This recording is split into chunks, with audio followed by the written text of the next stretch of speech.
Sawadika and good evening and welcome to Thai PBS World Tonight. I'm Nat Bunnang and we'll begin the program tonight with the story. It is almost a year now since Paetongtarn became the Prime Minister of Thailand, and recently she has been suspended from office following a recent scandal involving a leaked audio clip between herself and Cambodia's strongman Hun Sen, which came right at the same time when the border tensions between Thailand and Cambodia have been escalating. At this point, it is still uncertain whether she will be ousted from office or whether she will be cleared of ethical misconduct allegations. Regardless, there have been calls for her to step down as the Prime Minister, with some also believing that the parliament dissolution would be the best way out for the country. And recent polls have also shown that most Thais want Paetongtarn to resign as the Prime Minister, and more surprisingly, when they were asked who would be the best candidate to succeed if Paetongtarn is ousted, they named former Prime Minister Prayut. A recent opinion poll conducted by the National Institute of Development Administration, or NIDA, asked respondents what would be the best for the country's future and who should succeed Paetongtarn if she's ousted from office. And the survey shows that about 42% of the respondents think that Paetongtarn should step down because of the ongoing political tensions, while about 39% of the respondents believe that she should actually dissolve the parliament to pave the way for the next general election. And only 15% of the respondents in the survey said that Paetongtarn should stay. So most of the respondents here want either Paetongtarn to resign or simply to dissolve the parliament. When they were asked who they would support as the next Prime Minister if Paetongtarn is really ousted, this came as much surprise for many people because 32% of all the respondents said that Prayut should be the one succeeding Paetongtarn. And Prayut right now is actually the Privy Councillor. So if he is going to be the Prime Minister, he has to quit as the Privy Councillor first. Well, apart from Prayut there are also other candidates on the list as well. One of them being Anutin Charnvirakul of the Phumjai Thai Party. There's also Thai Nittisiri, who is the last candidate of the Phra Thai Party, who is also among the top choices as well. Just to give you a bit of a background, Phra Thai Party nominated 3 candidates during the general elections back in 2023. So that includes Paetongtarn, the former Prime Minister Sethar Thavisin, and if Paetongtarn is ousted, then Thai would be the next in line to become the next Prime Minister if it's chosen from the Phra Thai Party. Some people also answered Pirapan Sali Rathavipak of the United Thai Nation Party. There is also Jurin Laksanavisit, who's the Democrat Party member as well. And there's also Prawit Wongsuwan of the Palang Pracharat Party as well. The same poll also asked another question, which is whether Parliament should call a censure debate. And up to 64% of the respondents said that political parties should join forces to submit a no-confidence motion against the Prime Minister and other cabinet ministers as well, while 26% opposed the move. Now let's turn to another opinion survey by Suandusit poll about the expectations of the current cabinet in addressing economic issues and the impact of the trade policies under U.S. President Donald Trump. And this opinion survey found that the majority of Thais want the cabinet to prioritize solving the cost of living and the economic problems, and at the same time they are also concerned about the qualifications and the integrity of these ministers as well. And the results show that 65% of the respondents want the cabinet to urgently address the rising cost of living and economic hardships. At the same time, 62% expressed concern that some cabinet members may be somewhat unqualified for their roles. But when asked to compare the new cabinet to Paetongtarn's previous cabinet, 41% said that they believe that the current lineup may not perform so well compared to the previous one, and that has reflected a deep public skepticism about the administration's capabilities. And regarding external factors, about half of the respondents said that they are worried about the economic impact of the Trump administration's plan to impose a 36% tariff on Thai goods imported into the U.S. They also do not believe that the Thai government will successfully negotiate a resolution to the issue. And the president of Suondusit poll said that the survey results on both the new cabinet and the Trump's tariff plan reflect a very shared concern. And this means the government faces high public expectations, especially on economic matters, which remain the people's top priority. She also noted that doubts about ministerial qualifications and the government's ability to handle external pressures, such as the trade policies from the U.S., are central challenges. A lack of public confidence in the government's negotiating ability is actually a critical test, which the administration must address if it is to rebuild trust. Meanwhile, a lecturer at Suondusit University's School of Law and Politics said the country's worsening economy makes it clear that the public wants urgent action to address the cost of living crisis. He noted, however, that there is widespread concern about whether the ministers are actually qualified for their roles, with many people believing that the new cabinet may perform even worse than the last. This reflects a severe lack of public confidence in this government. He also warned that the Trump's tariff policy could further harm Thailand's economy and that the new cabinet, still led by the Phra Thai party, will face mounting pressure not only from domestic issues, including the prime minister's own political challenges, but also from an unpredictable trade strategy from the United States. And ever since Paetongtarn has been in office as the prime minister of Thailand, how many of the policies that her government has been able to do? If we have to actually keep track of what she has promised to the people as well as in parliament, there is one obvious issue that the government has not been able to do, which is to solve the border tensions between Thailand and Cambodia. No further explanation is actually needed here because currently, Paetongtarn has been suspended from her duties and the situation is already clear in itself. Another one that the government has not been able to address effectively is the economic concerns, especially with the cost of living as to what the respondents say in the Suondusit poll. And Thailand's GDP growth this year is forecasted to be only about 1%. This is actually the lowest among ASEAN countries. And so far, the government hasn't really been doing much to address the problem. And now that Thailand is facing trade tariffs, not being able to negotiate with the U.S. administration is going to be much more difficult for the administration. Also, the digital wallet scheme. Even though the first two phases were successfully implemented, what about the remaining phases, phase 3 and phase 4? Those who have not received the 10,000 baht cash benefits, when will they actually get it?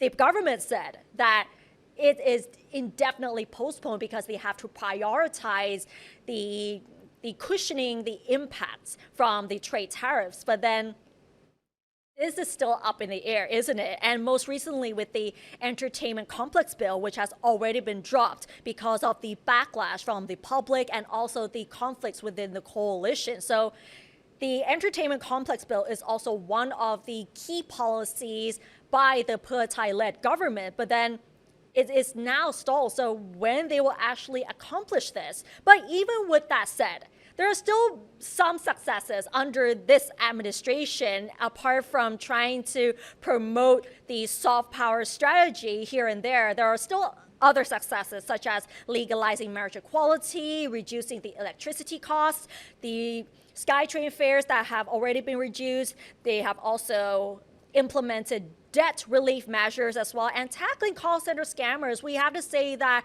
the Phra Thai government has already done something with it. But whether Paetongtarn will end up being the next Shinawatra to be ousted or not, this will actually depend on the final verdict. But with that aside, the government is now compiling all of their accomplishments so far, which may be announced to the public in September.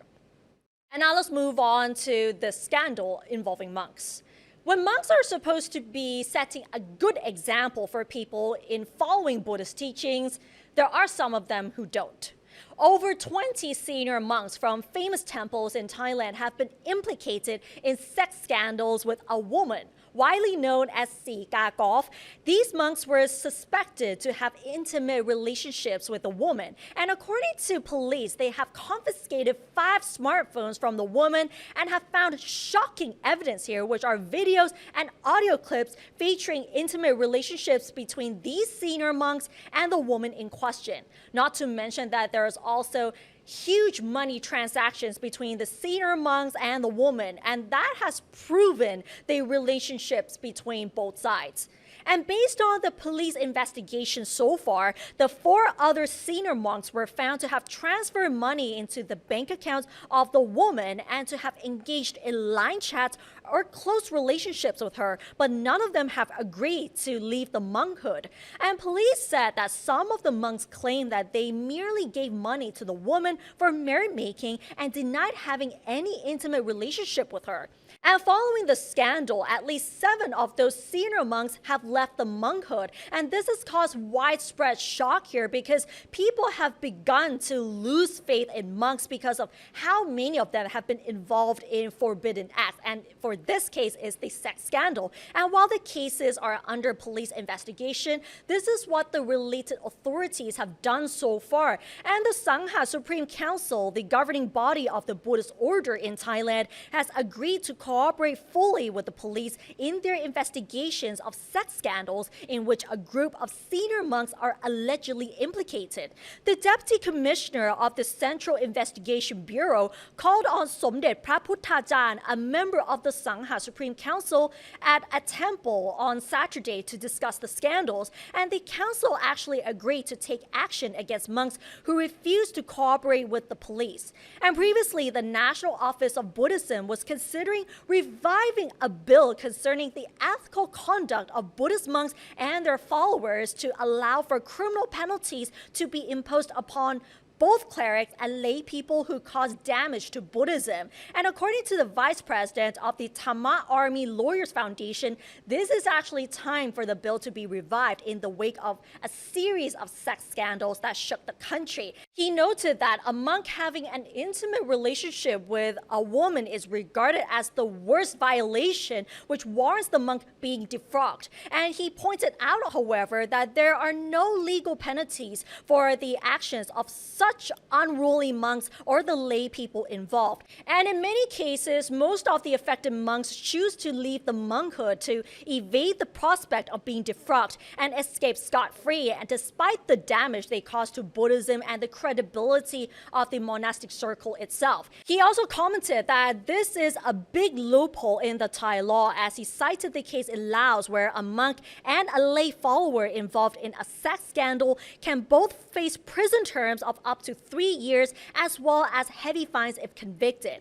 And according to the bill, which is to be revived for a resubmission to Parliament, a monk who is found guilty of having sex with a male or female follower would face a prison term of 1 to 7 years and a fine of between 20,000 to 140,000 bahts, and lay followers would face similar penalties as well. Scandal after scandal, and just 2 months ago, there was already another huge scandal involving an abbot of the famous King temple, where he was allegedly involved in the embezzlement of the temple's money. So the question now is that since there are huge loopholes both in the Thai law and how the internal regulations in Thai Buddhism are being used, how will this be reformed? How will they be able to fix the problem? How will they be able to actually take action against those monks who committed wrongdoings? And most importantly, how to earn trust from the people who may have lost faith in the religion already?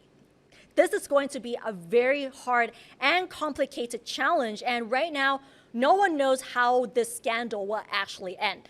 And moving on from the monk scandal, now let's turn to some good news for Thailand. UNESCO has officially added Prang of Wat Arun to Thailand's tentative list, marking a significant step towards the World Heritage status.